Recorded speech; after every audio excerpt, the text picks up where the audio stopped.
I don't know how many of you really know me. I will just give you a little background. I was born in Mexico. I'm an earthen vessel with in the bottom stamped in Hecho in Mexico, and I'm very proud of it. I'm very thankful that I am a Mexican. I'm also thankful that I came to Canada, but most of all, I'm thankful that I came to Christ, that Christ found us. And 1967, I started to farm with my dad in Ontario. Once I had a farm a little bit ago, I married Judy, and we did it together. We were farming, and I hired up to 50 people in summertime. We had one of the largest tomato farms. And a very interesting thing happened one year. I was usually pray for guidance, for help, and this one year I need workers. Well, we need them every year, but I said that I need work. I prayed to the Lord, give us workers, and he said, I need workers too.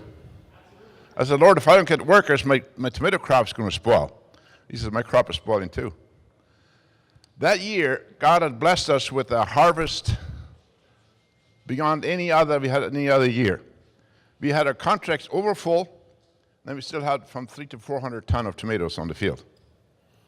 And so the only thing that I could do is go and get the tractor and disc those tomatoes. As I was disking the tomatoes, it's a little bit like this one person said. He says, what happens when you throw a tomato against the synagogue? All the Jews ran out. And so the field was filled with red spots from the tomato skin. I sat in the tractor and cried, not for the tomatoes, but I now saw these tomato skins as souls going to hell. And so I've never farmed any tomatoes since then. I gave up the farm, we went into the ministry, and then we were for 7 years a pastor in a Seminole church. Then I went to Dallas Theological Seminary, where I did my master's in cross-cultural ministries. And from then on, I have worked. The Lord showed me before that, and I can very clearly say that we do this because the Lord called us to do this.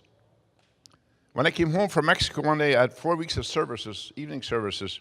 On my way home, the Lord very clearly spoke to my heart. He said, I want you to do this full time. I said, Lord, I'm willing to do that, but then I want somebody to ask me. I don't want to just offer myself. At the end of the 2 years of school, the conference workers asked me to go into full-time evangelism. We've done that for years. And about 20-some years ago, I was looking at my life, just examining where I was at and what was going on and so on. And then I figured it's time that I train somebody else to do the work, because I only do this so many more years. And I was figuring up to 65, and then I would probably be out of the picture. And so the Lord called me on to go to the Bible school and train people, teach people how to walk with the Lord and how to do their ministry of evangelism and training people.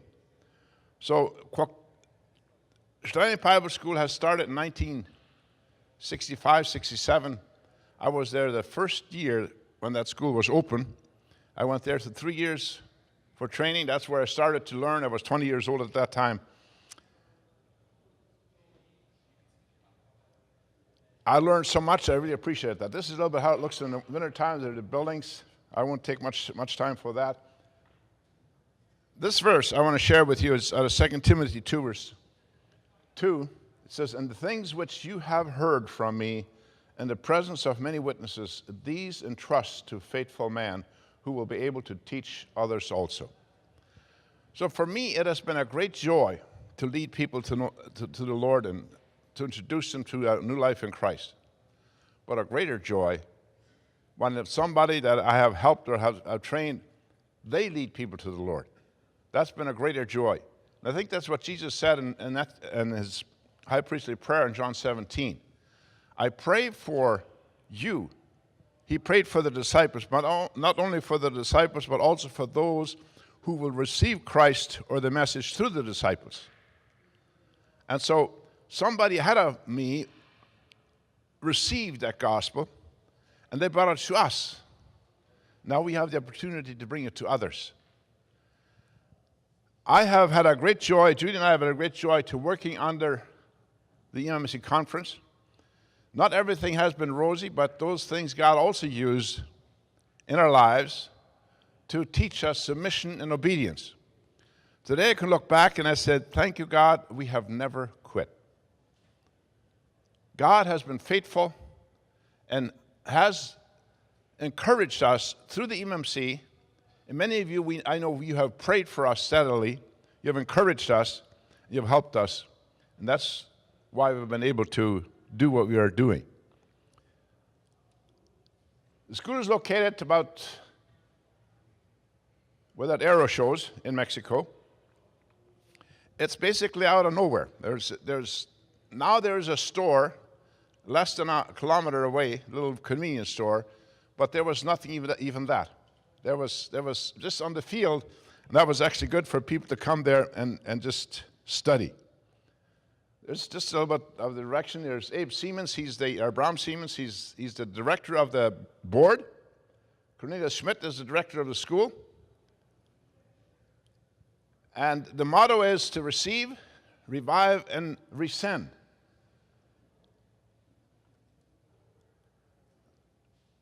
Last year we dedicated our new auditorium. This is one of the, not that important, but it is important. This is auditorium from inside. It's the best auditorium in the colonies. It's a place where we now do our devotions, morning and evening devotions. We used to do that in the kitchen. We had to clean up all the tables, arrange all the chairs every morning, every evening. That was a lot of work, and so we don't have to do that anymore. We can do it here. And it's been a blessing to just get together. And what our motto in teaching the students, they don't have much free time at the Bible school. We did it on purpose. We wanted to get them tired so they go to sleep and then get up in the morning again and study again. So we have the students do a little devotion, supposed to not be more than 5 minutes before breakfast. Then at 9 o'clock we have a morning devotion where each teacher takes turn for 15 minutes and has a little devotional.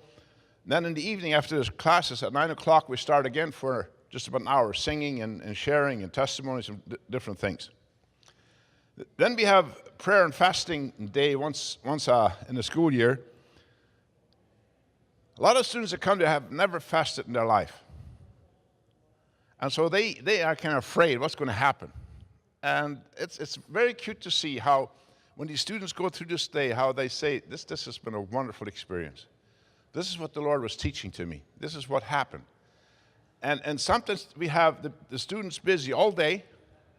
We come for breakfast without breakfast. We come for lunch without lunch. And they have a little bit of free time. This is where we start off the morning, where they would write something on a paper and then nail it to the cross to remind us that Christ is the one who paid for all our sins. And then during the day, the prayer, the testimonies. This is a young man that comes from, I think he comes from Bolivia, but he's in Paraguay right now. It's amazing what God has been doing in him and how he's been witnessing, how he's encouraged church leaders, how he is helping young people, and it's amazing how God is using him. Now we have different subjects in school that different teachers are teaching. When I came there 19 years ago, I've been teaching 19 years in school now, I saw that we have no courses for leaders. And then I started asking a question, how is it possible that the Old Colony Church has been able to run their church now for about 450 years with no leadership training? And they're still going strong. And so that motivated me to just invest and see how can we do leadership training so that we get new leaders. Then I sent them even an assignment to go and interview different leaders. And they went to Old Colony leaders, Gemeinde Gottes, Kleine Gemeinde, in different churches. And they asked him, he says, where will the future leaders come from? And it was very, very interesting to get the answers from what those people did and where they were at. So there's different books that we teach. There's photography, the life of Christ. You can see these classes are not all very small. They're kind of big. But this is Mr. Hebert. He teaches them how to teach Sunday school and so on. Personal evangelism.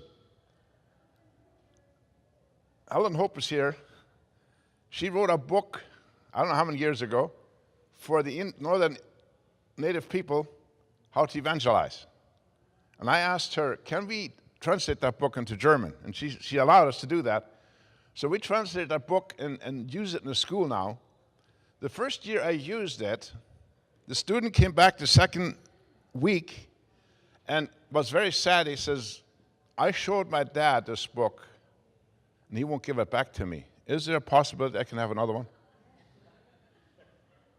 And at that time, we didn't have many extra books, but we made another one for him. Then a little bit later, he came back. He says, can I have 10 more books? And at the end of the school year, he says, can I have 50 more books? He says, don't tell anybody, but I want to bring one to the Old Colony Minister. And it's amazing how these books have been used all these years now. And then there's always the problem with money. I went to George Reimer, some people know him as Jorge Reimer from Knackset Reimer from Altona. And I asked him to print 1,400 books. And that was something like $1,400, and we still use them. We still have to reprint them. It's amazing. Then we needed them for Spanish, and now the secretary translated these books into Spanish. And it's been really very, very helpful. So thank you, Helen, for your work, your effort. You want to say something? It wasn't me only. It was my husband and I. We worked at it. We had been with the Native people, and my husband learned about the Bible education by extension through when he was at Winnipeg Bible College college the 1 year, and we have written quite a number of books. Most of them are out of print now, but if you go to, and I have the cards here. If you go to Tribal Trails site, which many of you will be familiar with Tribal Trails, and you go to Bible studies online on that site, and you'll find the Christian Foundations, you'll find personal evangelism. We put it on last year onto internet. You can download it, you can use them. I know Christian Foundations has been used a lot with the Mennonite people too, and as well as with our Native people. And the doctrine book is on there, the Old Testament survey, and a good chart of all the different times. And that's in color. You can go and look it up.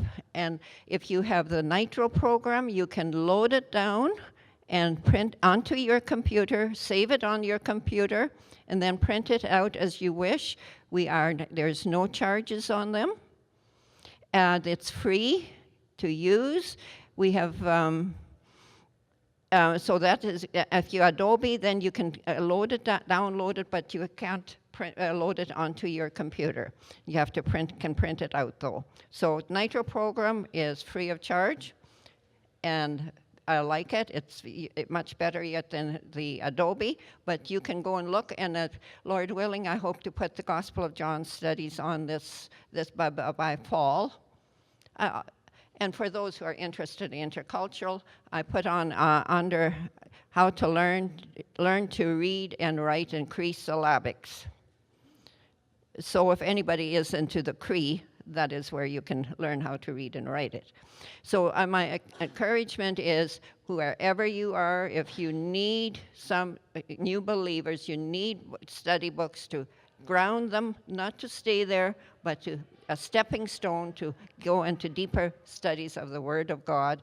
That's my encouragement. And though we sat there, and as I look through some of the books, even going through the Gospel of John, and editing it now, yes, these are my husband's words. He has gone on to glory. But though we were there, but as we wrote them, my husband spoke only the English with a smattering of Cree, some Cree. But I do have the Low German, I do have the High German, I do have a good part of the Cree. And as we'd go through, can I say this in Low German so that my mother would understand it? Can I say this to the Cree elders that they would understand it? material is one thought sentences so you can translate easy. Thank you very much. Let's give her a hand.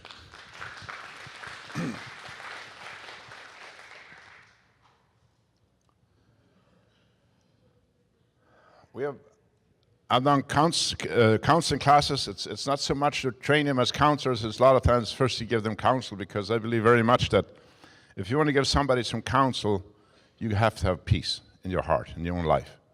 Because you cannot counsel without having peace in your own life. And so it's been very interesting to see that. Women's classes, there's a class, Judy, you want to come and share a little bit? Judy has been teaching the class on prayer. It's been very interesting to see what happens in those areas. Well, I do a lot of different things out there, but one of the things is teaching prayer, and it is very, my heart is into, if you want to walk with God, you have to learn to pray. And if you know how to pray, you know what to do. And so we go through the Lord's Prayer. And every year there's very interesting students that I get, and I always say, let me have at least the bad ones. But we have a lot of things that going on. This year I was just encouraged. Do we have somebody here from Belize that was encouraging me just now? A minute. Are you in this? Oh yeah, you're right here in front of me. Okay, they were telling me something from this year. Would you just get up and tell them what you told me? They're telling me from somebody that was in my class this year. Yes, I'm Ben from Spanish Lookout. Grace, my wife here, we're a youth pastor couple. And it was Caesar Dyke from Spanish Lookout, a boy that was in bondage with drugs and alcohol, and lived a rough life. And we convinced him to go to Bible school, and he was in Judy's class. And what made him make a choice was to hear the personal relationship that Judy had with the Lord. And he says, I want that. And that's one thing that made him make that decision, that he wanted to follow Christ. And his testimony, he has shared his testimony in numerous places. It was another girl in Bible school there that she rededicated her life because of his testimony. And also when they came back to Belize, he shared his testimony there as well, and there's been a few more youth that have accepted Christ through that, and there's also a few more that rededicated their life because of one guy's influence. There's a lot of ripple effects of stuff like that. It's really exciting to live through stuff like that. Thank you, Grace and Ben. Thank you very much. Oh yeah, we had about 6 students there last year, and there's now about 10 to 12 that are thinking about coming to Bible school. It's there's definitely an excitement about going to Bible school and learning about God and serving Him. So it's a really exciting ministry to be in. This gives me courage just to hear that he didn't give up his faith when he goes home. I talked with Caesar a lot, and also with Nettie and Michelle, and there was 4 of them in my class. And I says, you have that, accepted the Lord here. After my first class, Caesar came. He says, can I talk to you after class? And he accepted the Lord after the first class. And I says, I'm so happy that you don't wait for the last class. I says, you are a go-getter and you're going to get somewhere. And so at the end, I spent a lot of time with him. And I says, also with the other ones, I said actually a lot of this in class, but I says, I have had some bad results. Sometimes we had people making decisions at the school, and then they go home, and they come back next year, and they're further down than they were when they were with me. I says, look, you're here with me right now, and I know you're fully dedicated your life to God, but what can I do that this will be different than some other ones? What can I do for you? I says, I want this to be a lasting experience for you, not just until you go home.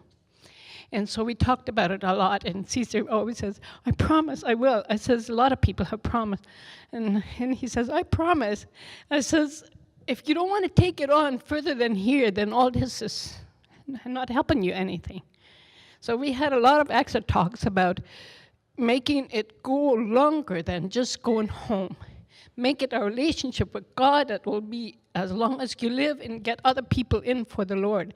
And just to see that actually He's there doing it right now, that makes me very happy. I don't have to wait till next year till I hear what He did. But those are things that help me to go on. As many times it gets low, and you think, should I do this? And I was at a low point, and right to first class, he came back and said he wanted to accept the Lord. And I thought this last year, I thought, should I be teaching or should I resign? And God affirmed it to me, I will be with you. I'd had a rough year last year, and I thought, I'm just gonna resign. And but I couldn't do it so fast, because then, what would I do and all this? So I thought, okay, let me try it. And God showed me, go on, go. Even though it's hard sometimes, go. And He confirmed it to me again. There's a lot of things, but just to see that they live it on, I always say, if I teach it, it has to make a difference, or whatever I do, if it's not making a difference, I'm done. Whatever I do, if it doesn't make a difference for the world, then I don't have to do it. So that is always one of my models in life. When I do something, it has to make a difference. And to see that God is blessing it, it's not me, it's God blessed it. And I'm very excited for those students that will come next year, and please pray for them. You have a part. And when we get those letters that you're praying for us, don't think that they are lightly taken. We love it, and we know your support. Without it, we can't go on. So I'm very thankful for each of those opportunities we've had to serve under EMMC. I love that name. I hardly ever see it anymore, but I love that name. I am an EMMCer. I got baptized in the EMMC church, and I have lived EMMC all my life, and I'm very thankful that I can be here with EMMC friends and supporters of the gospel, where we've always been stressed to give it out, the word of God. Evangelical Mission Church, mission, give it. You have it, give it. When you have it, give it. What you have, give. And so I would like to encourage you all, let's give what we have. And let's pray for each other and stand behind, because we all go through valleys and so on, but let's support each other. I'm doing all kinds of other things out there too. This is not the only thing, but I also work with the children, peacekeeper with the married students, and I did photography for some years, but it takes a lot of time, and now I don't have to do that anymore out there. But we have a wonderful, wonderful time. Some students are still texting me now when they have hard times, and just to see that some of them want to walk with the Lord and don't want to fall down. And so, and when we travel on other places, of course, then I speak to ladies and children and so on. We're always busy.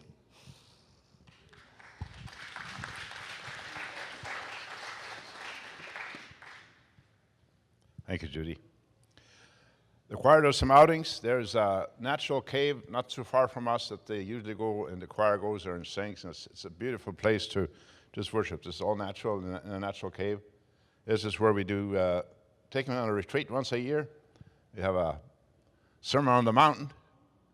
It works really good. Students enjoy it. Once a year we have a bonfire where we share, pray for people. There's all kinds of things that happen in these groups. It's interesting what fire does to people. One year we had an experience that we hadn't really waited for or prepared for. There were at least, I don't say a number, but a lot of students. They had a little group there. They had a satanic group, and all of a sudden these students were in the school. And during this evening, a lot of people were freed. We found people who screamed or out of control. The other people that came and told me, he says, there's Henry's in the gym. He's as though he's dead. He said he's slain by the evil spirit. And so we had a lot of people becoming free that evening, and there's a lot of things that happened. Let me just tell you one story. Her name is Lena. She comes from Ontario. She shared, well, we knew from some other people that she had problems battling with demons. Some of the girls in the dormitory said, we can't live there anymore. And at bonfire evening, somehow she came to one of the teachers, and then 3 teachers and 1 student. They went with her in the office for 3 hours. They battled. They battled against the demons that were in her. And there was a time that she was slain with silence. She wouldn't say a word. And they would sing, they would pray, they would not give up.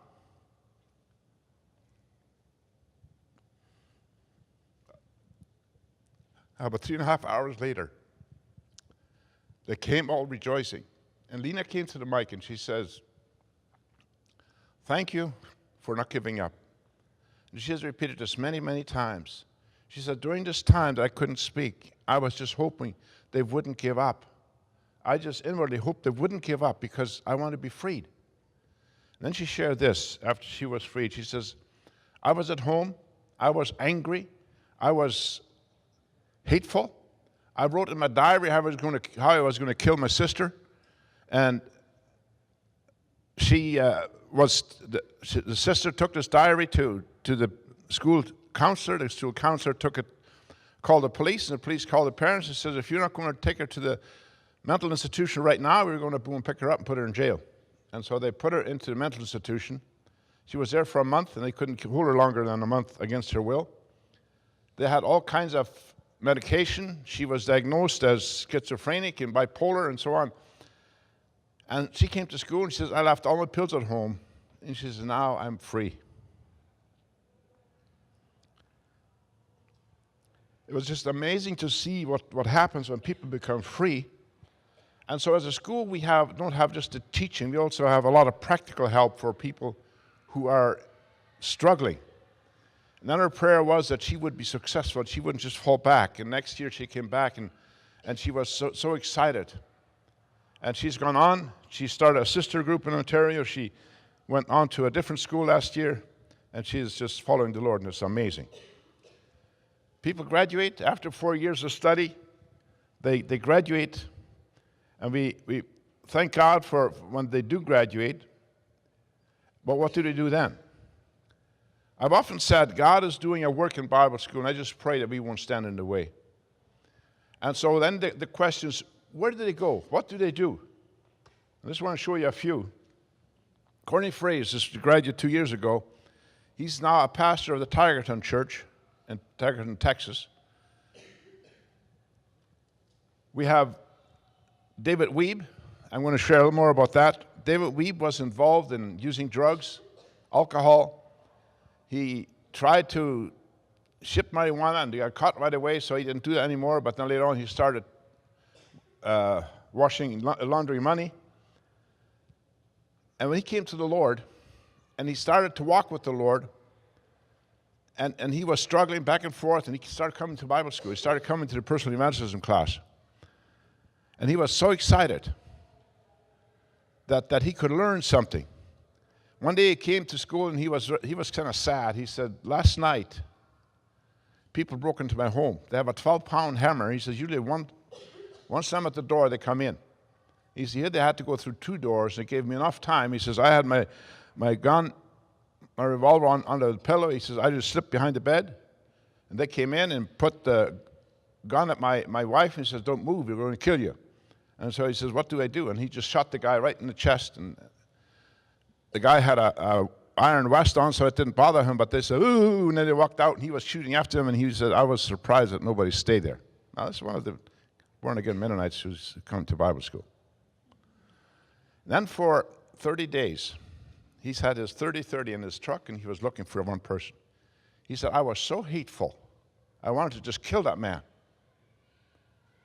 And he said, he got so tired. He came to the restaurant, and there was a couple of brothers, and he said, will you lay hands on me and pray for me? And so they did. And he became free, and he said, I don't need my 30-30 anymore. I need my Jesus and sharing Jesus. And so he has, yeah, I see my time is up. We have enjoyed too much talking about it. This woman, Tina Dirksen, she's also a graduate. She's teaching in Bolivia. A little bit about Dave Weeb. He is now serving, doing a ministry among the Tarahumara Indians. This truck and this trailer is going to the Indians many times, where he hauls corn and beans and other supplements for the Indians. This is the church that he has built now. This is the second one he built. I think it's 60 by 90. And he knew it would be too small, but that's all he could do at this time. And there's a lot of people there, a lot of people coming to know the Lord. There's a lot of people getting training.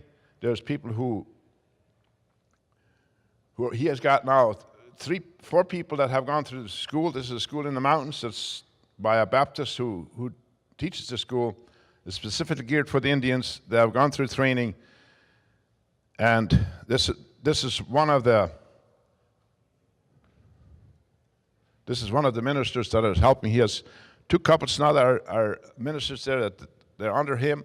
He doesn't have to go every week, and they can do their own school, and they can have their own teaching and preaching. They do their own summer Bible schools now, that they train their own people to do that. It's just amazing to see. And I've had a chance a couple of times to go there, and the Tarahumara say, we don't want Mexicans here, because the Mexicans disappoint us. Mexicans steal. Mexicans are not honest with us. So they appreciate the Mennonites coming and helping. But he says, we know that not all Mennonites are Christians. So I got a long word, but my time is up. So do you have time for questions, Seth, or is this it?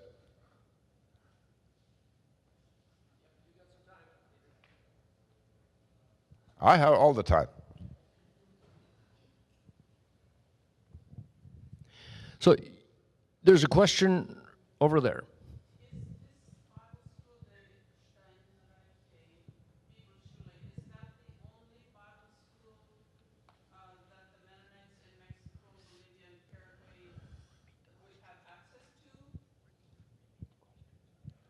The question is, this the only Bible school that the Mexicans and Bolivians and Paraguayans?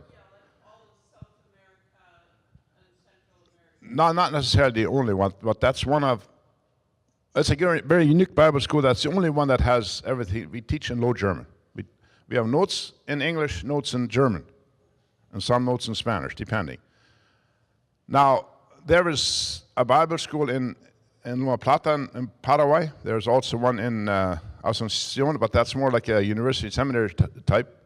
They have started this year a Plotich, a Low German Bible school in East Paraguay.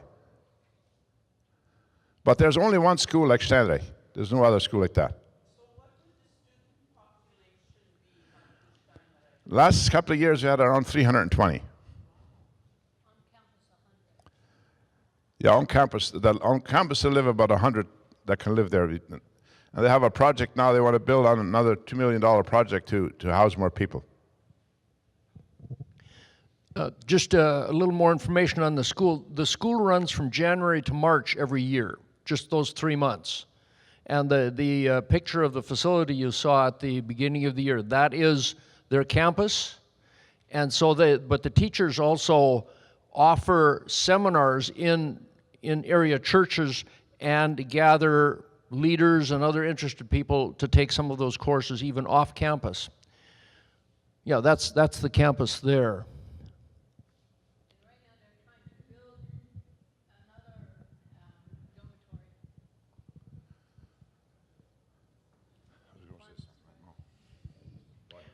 Yeah, they have room for about 100 students there, but there's people who drive in. It's not that far from some of the other colonies and communities, and so people drive in as students also.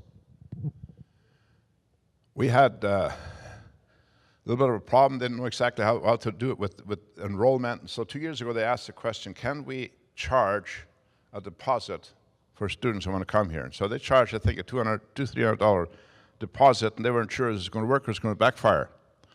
It worked. By November, the school was already packed.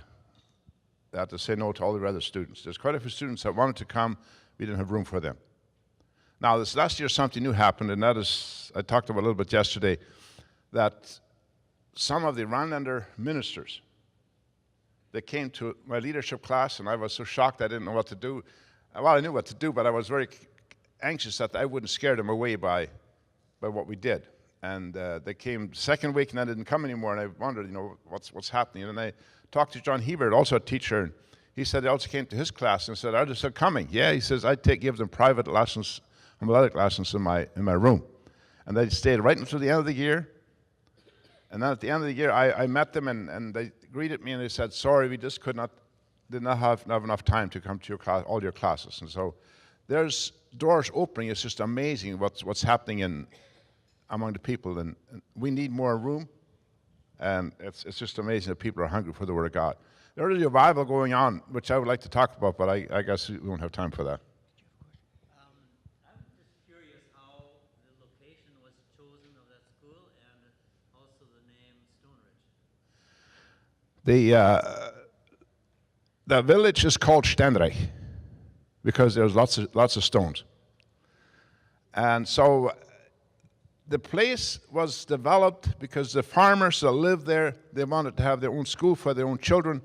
They invited teachers from Canada to the general conference, and they came.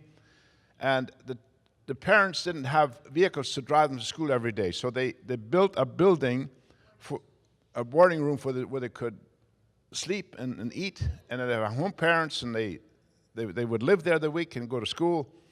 And that's how it started, with a public school. Later on, that wasn't necessary anymore, and then they turned it into a Bible school. Yeah, I'd just like to encourage you to pursue the old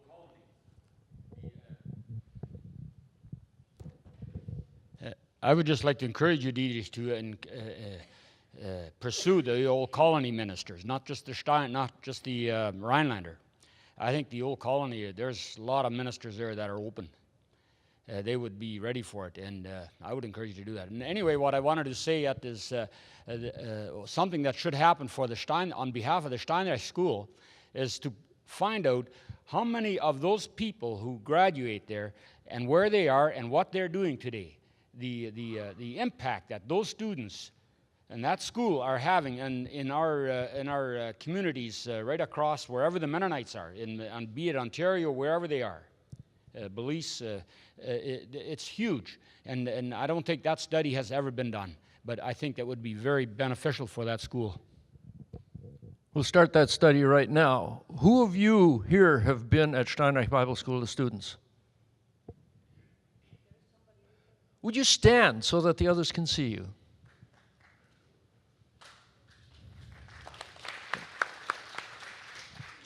Who of you know students who have been there? So that's a pretty strong signal that there is a strong support for the school. Are there other questions? Yes? They close it down. No, I'll let Dietrich talk about that. What happens to the school the rest of the year other than those 3 months? It's been used just about all year long. One thing that happens, they usually do a summer Bible camp there summer Bible school for all the different churches, which is about 3 to 4 weeks. These are little children, well, anyway, up to teenagers. And then they have conferences. Some people rent it for family reunions. They have what? They have school for the deaf. They have women's conferences. They have all kinds of different conferences like that. That's been used basically all through the year.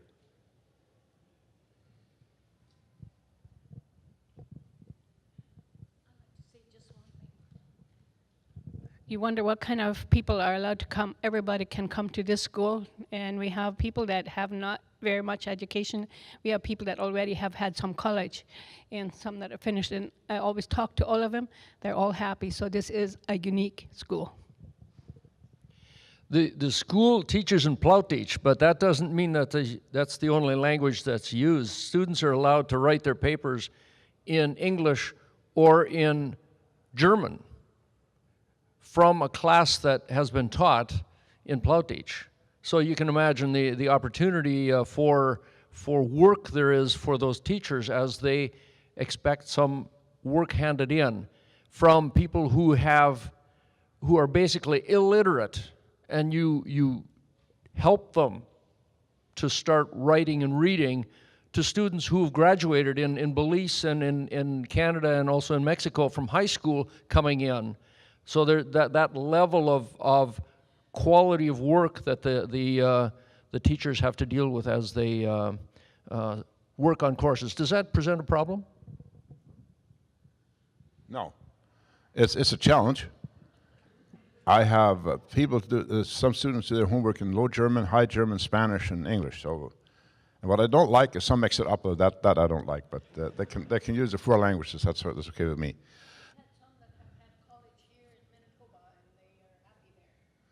Yeah, we even had a registered nurse who had been working as a nurse for a while, and she was there one year, and she was really, really encouraged by being in the school. David. We've had some students from Bolivia in Mexico, but Bolivia and Mexico are far apart. Is there a talk of, there's 100,000 Mennonites in Bolivia, probably. Is there a talk of translating that into Bolivia? As far as I understand, in Hacienda Verde, there's a lot dedicated to a Bible school. How soon that's going to develop, I don't know. There was talk already that they were going to start it a couple years ago, I think. And then there was so much friction between leaderships that they figured this time wasn't the right time. So basically, most of the leaders agreed. There's just, I think, one church that wouldn't. I don't know much about Bolivia, but I know Bill Friesen. I don't know if you know him. He was with the Northern Canada Evangelical Mission. He lives in BC, and he has gone to Bolivia a few times. He has translated the Following Jesus course and taught it in the Low German in Bolivia. Now, he was going to go again, and then the Lord took his wife, and I don't know if he has been able to go back. But the course, Following Jesus, that is originally done by Africa Text, and then we edited it for the North American, and he translated it, and I know he has taught it in Bolivia, and I'm not sure under what organization. Thank you. Now, a little bit about, yeah, go ahead. I was just going to ask, what it costs to go to school there? That's my question. The cost, approximately $1,500 for room and board and for U.S. Yeah, it depends. Some might go up to, but basically around $1,500, $1,600. Lynn. 2 years ago, there was, or some years ago, a few big already, there was talk of running maybe a 6-month course or maybe 2 semesters. Any more discussion on that? There has been consideration for that. At this point, they have come to the conclusion of getting in. The students that we have really wouldn't come for 6 months. They can only do 3 months. But there has been talk, and we still talk about whether we should have extra courses.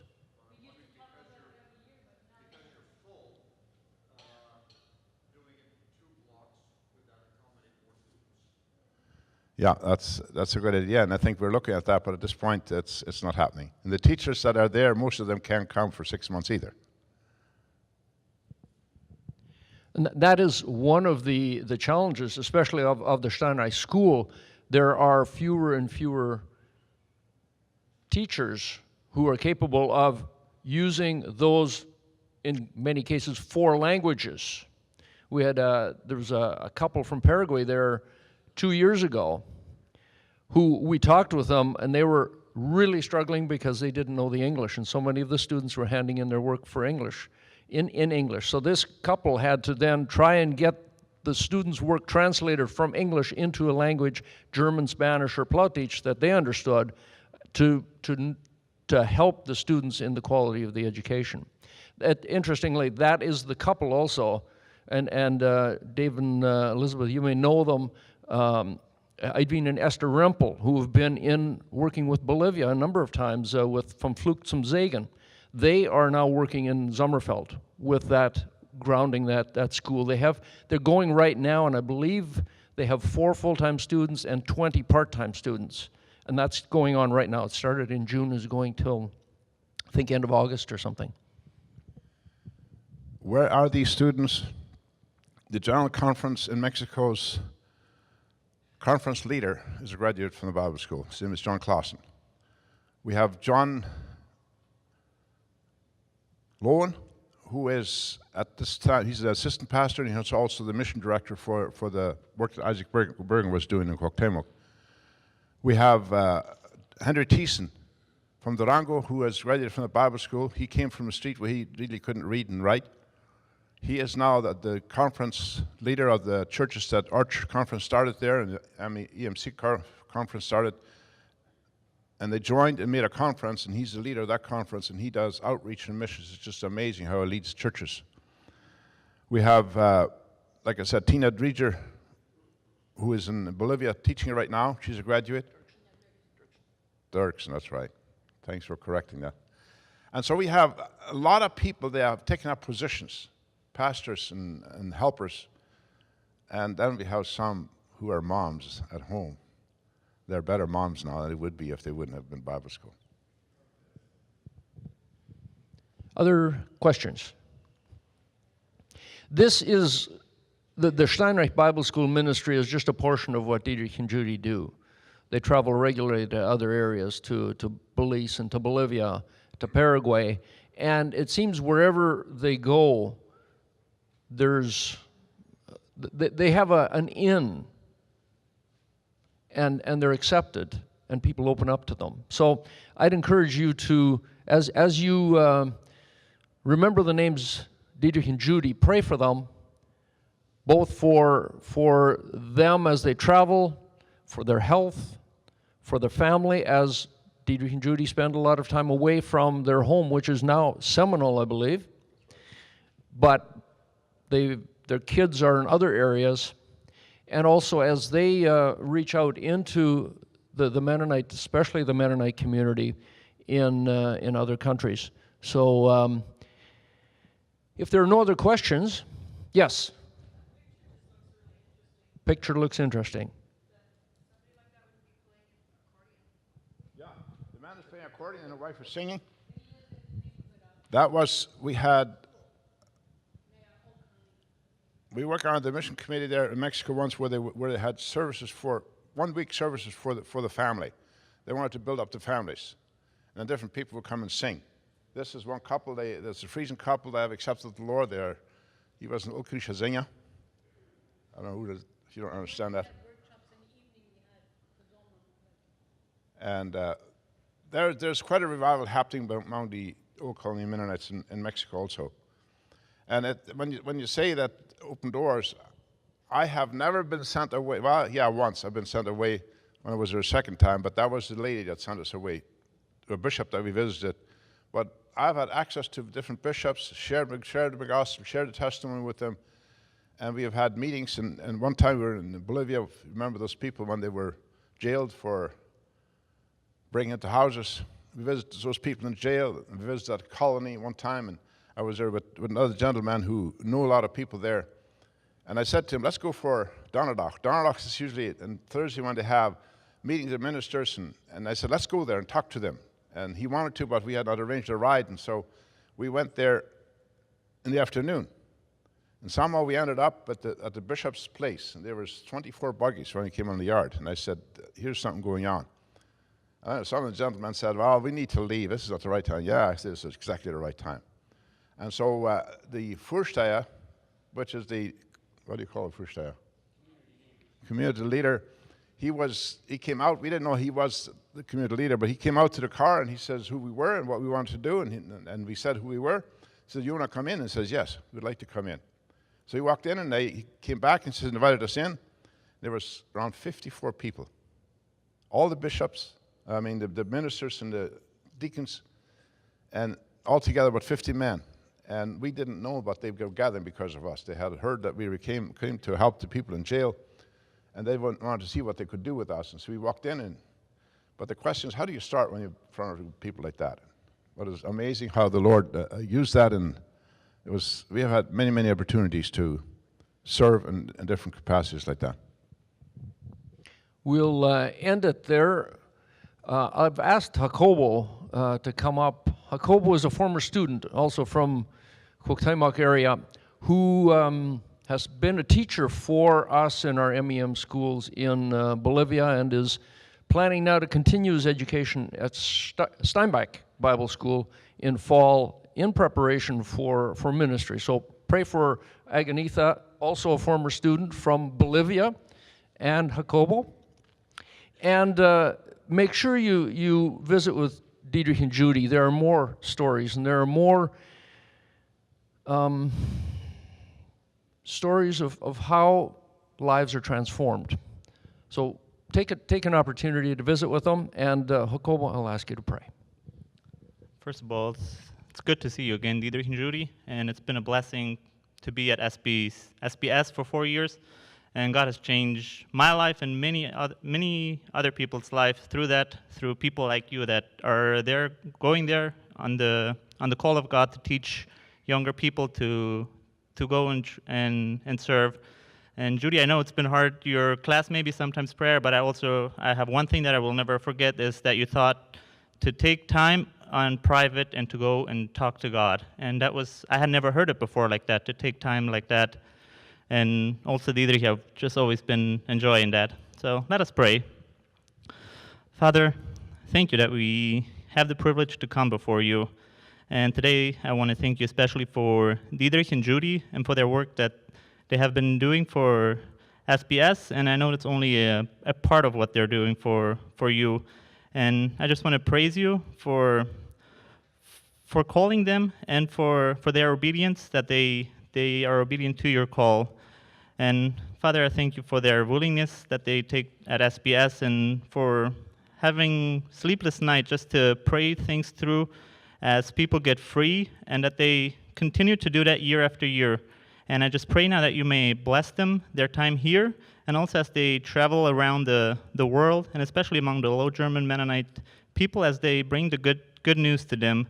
Father, may you further empower them and with your Holy Spirit, and that they might bring the gospel to many more people, and also especially to the Old Colony people that are still so close, many to them. And I just pray that you guide them, that you bless their family, and that they might continue to encourage many more young people to train them to train others. Thank you, Father, for their work, and I just pray your blessing upon them. Amen.